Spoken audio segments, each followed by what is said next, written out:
আপনি কি চ্যাট জিপিটির সাথে এই সব চ্যাট করেছেন, এই তথ্যগুলো শেয়ার করেছেন? তাহলে ভিডিওটা আপনার জন্য। পুরো ভিডিওটা দেখুন, হয়তো এটি আপনার চোখ খুলে দেবে। আপনি জানেন কি, চ্যাট জিপিটি শুধু একটি অ্যাপ নয়, এটি হতে পারে আপনার সবচেয়ে বিশ্বস্ত বন্ধু অথবা সবচেয়ে বড় বিপদ। আপনি হয়তো বিশ্বাস করে চ্যাট জিপিটিকে দিয়েছেন আপনার পাসওয়ার্ড, ভোটার আইডি কার্ড, এমনকি গোপন সেন্সিটিভ ছবি।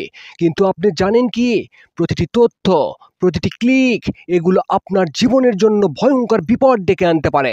চ্যাট জিপিটি আপনাকে সাহায্য করতে পারে, কিন্তু ভুল হাতে গেলে এটি হয়ে উঠতে পারে আপনার ব্যক্তিগত তথ্য চুরি করার হাতিয়ার, আপনার গোপন ছবি বা ফাইল নিস্তেজ করার মাধ্যম, আর আপনার অনলাইন পরিচয়কে ঝুঁকিতে ফেলার কারণ। আপনি ভাবেন যে আপনি শিখছেন, কিন্তু শিখতে শিখতে আপনার ব্যক্তিগত তথ্য, আপনার নিরাপত্তা, সব কিছু ঝুঁকির মুখে পড়তে পারে।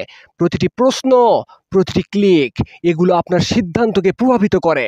কখনো কখনো আপনি নিজেকে খুঁজে পান না, সরাসরি এই ডিজিটাল জগতে হারিয়ে যেতে। চ্যাট জিপিটি, এটি কি সত্যিই আপনার বন্ধু, নাকি এক অদৃশ্য রহস্যময় শক্তি যা ধীরে ধীরে আপনার বিশ্বাসকে ব্যবহার করছে? আপনি শিখতে পারেন, আপনি জানতে পারেন, কিন্তু সর্বদা সতর্ক থাকুন। প্রতিটি লিঙ্ক, প্রতিটি ফাইল, প্রতিটি পাসওয়ার্ড, সেগুলো আপনার জীবনের জন্য ভয়ঙ্কর বিপদ ডেকে আনতে পারে। শিখুন, খুঁজুন, কিন্তু কখনো আপনার সচেতনতা হারাবেন না। আপনার তথ্য, আপনার গোপনীয়তা, আপনার নিরাপত্তা, সব কিছু এই ডিজিটাল জগতে লুকিয়ে আছে। আপনি কি প্রস্তুত সেই রহস্যের মুখোমুখি হতে? শিখুন, খুঁজুন, কিন্তু সব সময় সতর্ক থাকুন। ধন্যবাদ।